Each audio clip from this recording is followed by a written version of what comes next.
Hello friends, this is Priyanka. Welcome back to learning classes with Priyanka. कैसे हैं दोस्तों आप सब? आई होप फ्रेंड्स आप सभी अच्छे होंगे।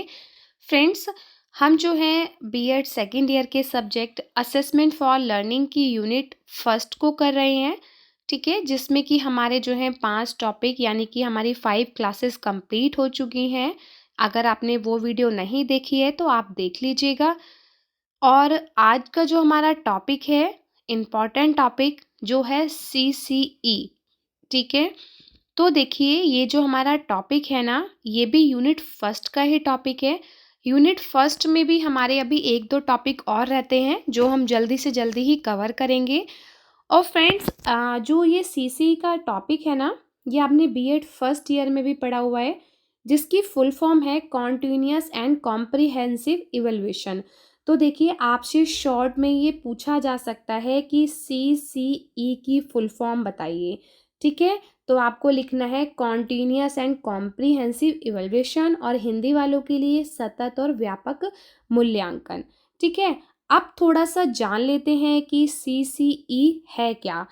तो अगर हम सीसीई सतत और व्यापक मूल्यांकन की बात करें, तो देखिए, ये ना एक ऐसी प्रक्रिया है जिसमें हम बच्चों को इवेलुएट करते हैं। बच्चों का मूल्यांकन किया जाता है, आकलन किया जाता है कि उनका जो विकास है वो किस तरीके से हो रहा है, ठीक है।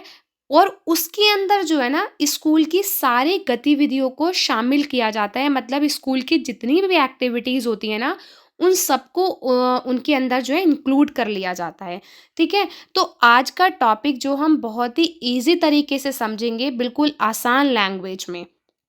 तो चलिए स्टार्ट करते हैं कि continuous and comprehensive evaluation mentions to a school based evaluation, कि जो सतत और व्यापक मूल्यांकन है वो स्कूल बेस्ड मूल्यांकन को शामिल करता है, मेंशन करता है, which covers all features of school activities connected to child development, जो बच्चे के विकास से जुड़ी स्कूल गतिविधियों की सभी विशेषताओं को शामिल करता है। Continuous and comprehensive evaluation CCE is like keeping an eye on कि how students are doing in school in lot of different ways कि जो सतत और व्यापक मूल्यांकन है वो कई अलग अलग तरीकों से जो है इस बात पर नज़र रखता है कि बच्चे स्कूल में कैसा कर रहे हैं। It's not just about exam, कि ये सिर्फ केवल एग्ज़ाम्स पर ध्यान नहीं देता। मतलब कि आप एग्ज़ाम में कितना अच्छा कर रहे हैं, कैसा कर रहे हैं, या एग्ज़ाम में कौन बच्चा पास हो रहा है, कौन बच्चा फेल हो रहा है, सिर्फ वो उसी पर ध्यान नहीं देता।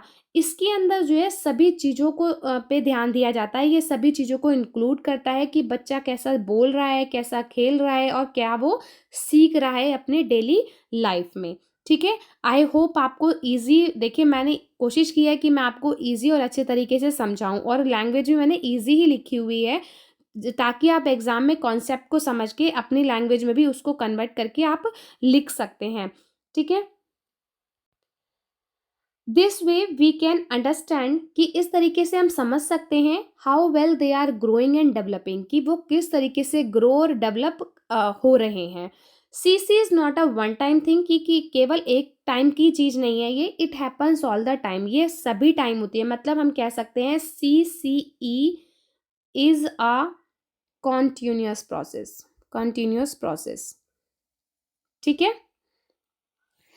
And it help us see the full picture of a student progress in different areas, कि यह हमें विभिन्न क्षेत्रों में एक छात्र की प्रगति की पूरी तस्वीर देखने में हेल्प करता है। मतलब कि अलग अलग क्षेत्र में जो है स्टूडेंट कैसे सीख रहे हैं उसको देखने में भी ये हमारी हेल्प करता है। अब आगे बात करते हैं सीसी के बारे में। तो देखिए, अगर हम सीसी की को अलग अलग वर्ड्स में देखें, तो सी का मतलब, एक का है कॉन्टिन्यूअस, एक का मतलब है कॉम्प्रिहेंसिव। तो कॉन्टिन्यूअस का मतलब क्या हो गया? रेगुलरिटी, ऑर्डरली, सिस्टमैटिक, ठीक है। तो निरंतर शब्द का तात्पर्य क्या है? कॉन्टिन्यूअस शब्द का तात्पर्य क्या है? नियमितता से, क्रमबद्धता से और व्यवस्था से, ठीक है।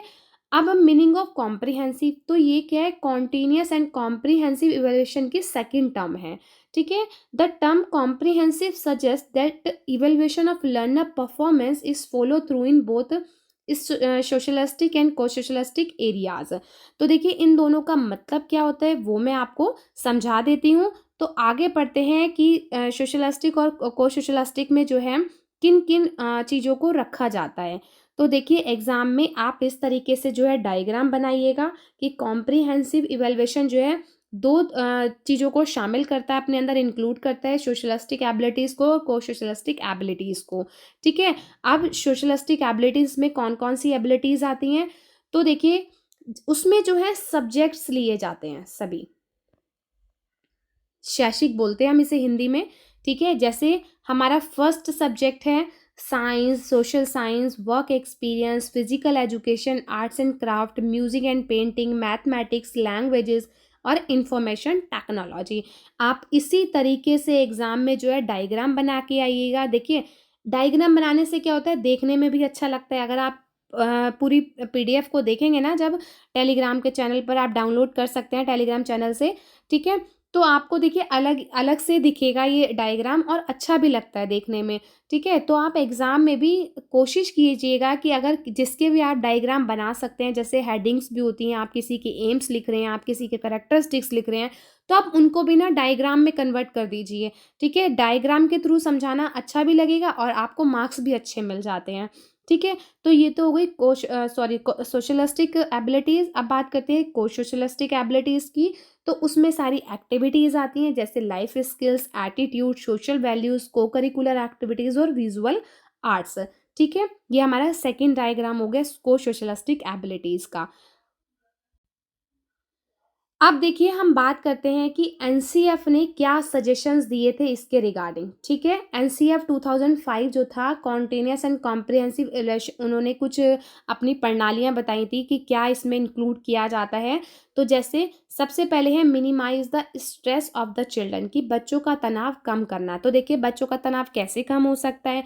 जब आप बच्चों को एवरीडे इवैल्यूएट करेंगे, ठीक है? उनका मूल्यांकन करेंगे कि बच्चे, जैसे सपोज़ अगर हम एग्ज़ाम्पल के थ्रू समझें, तो जैसे टीचर ने क्लास में जो है एक चैप्टर पढ़ाया, ठीक है? कोई भी चैप्टर ले लीजिए, साइंस का, इंग्लिश का, हिंदी का, जो भी, और उसको नेक्स्ट डे, एक दिन समझाने के बाद नेक्स्ट डे बच्चों से उसके बारे में पूछा या कुछ क्वेश्चंस पुट अप कर सकते हैं या जनरली उनसे कुछ भी पूछ सकते हैं।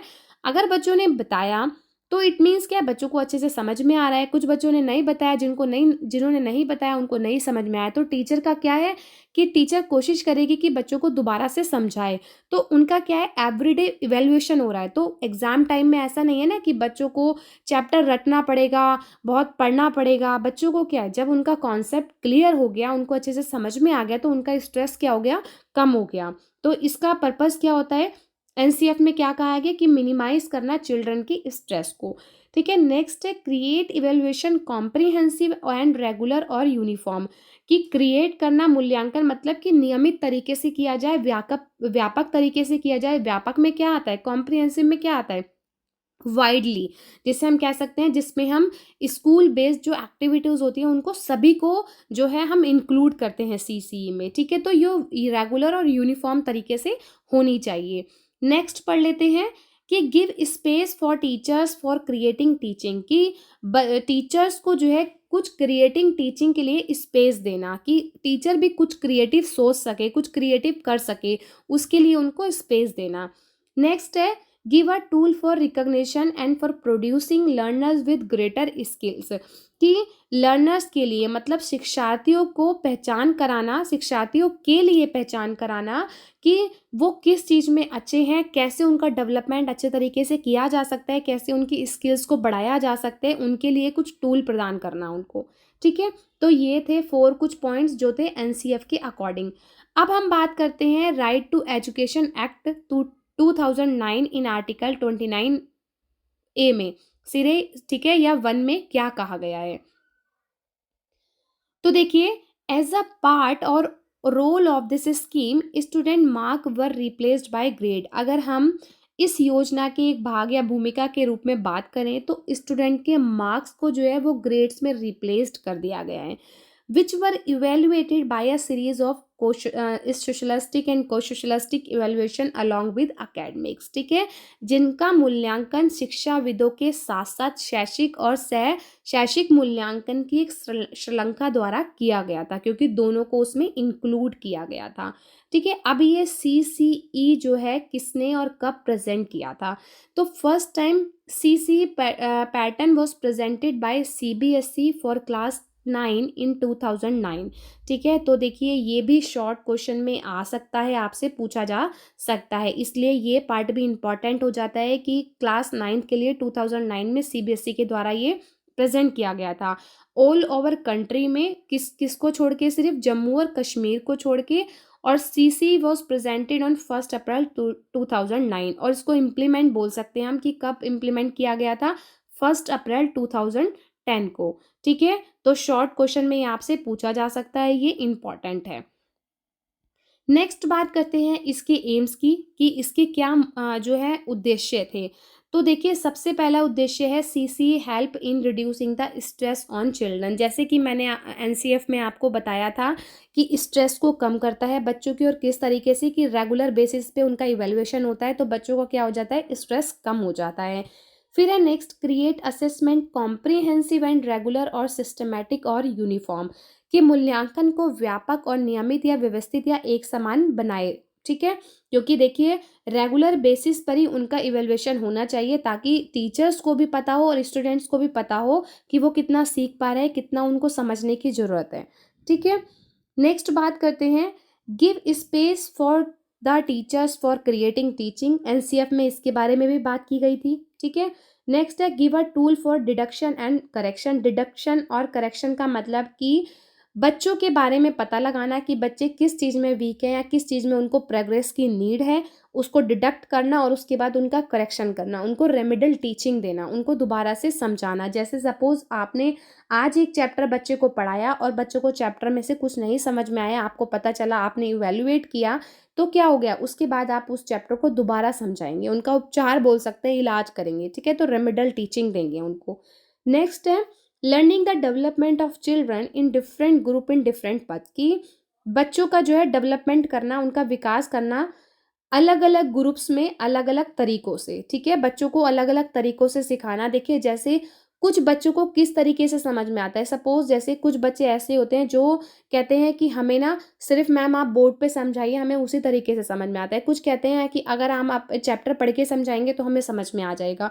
तो क्या होता है, हर बच्चे की नीड्स, एबिलिटी सब कुछ अलग अलग होती है, तो उनको उन्हीं के अकॉर्डिंगली समझाना, ठीक है। नेक्स्ट है, finding out the changes in the behaviour और परफॉर्मेंस ऑफ चिल्ड्रन, की पता लगाना बच्चों के बिहेवियर में क्या चेंजेस हो रहे हैं, उनकी परफॉर्मेंस में क्या चेंजेस हो रहे हैं, ठीक है। नेक्स्ट है, helping each child in learning and proper development, की प्रत्येक बच्चे को सीखने और उचित विकास में हेल्प करना। Next, to develop creativity in the children, बच्चों में जो है क्रिएटिविटी को डेवलप करना, ताकि बच्चे भी जो है क्रिएटिव तरीके से सोच सके, कुछ क्रिएटिव कर सके, कुछ न्यू कर सकें, ठीक है। नेक्स्ट है, finding out the personal and special needs of the child, वही जैसे कि मैंने अभी आपको एग्जांपल दिया कि कुछ बच्चों की जो है एबिलिटीज अलग होती हैं, हर बच्चे की नीड्स अलग होती हैं, ठीक है। तो बच्चों को उन्हीं के अकॉर्डिंगली ही समझाना, उनका पता लगाना। नेक्स्ट है, to create appropriate teaching plans to control learning difficulties in children, create करना टीचिंग प्लान्स को जो उन बच्चों में लर्निंग डिफिकल्टीज हैं।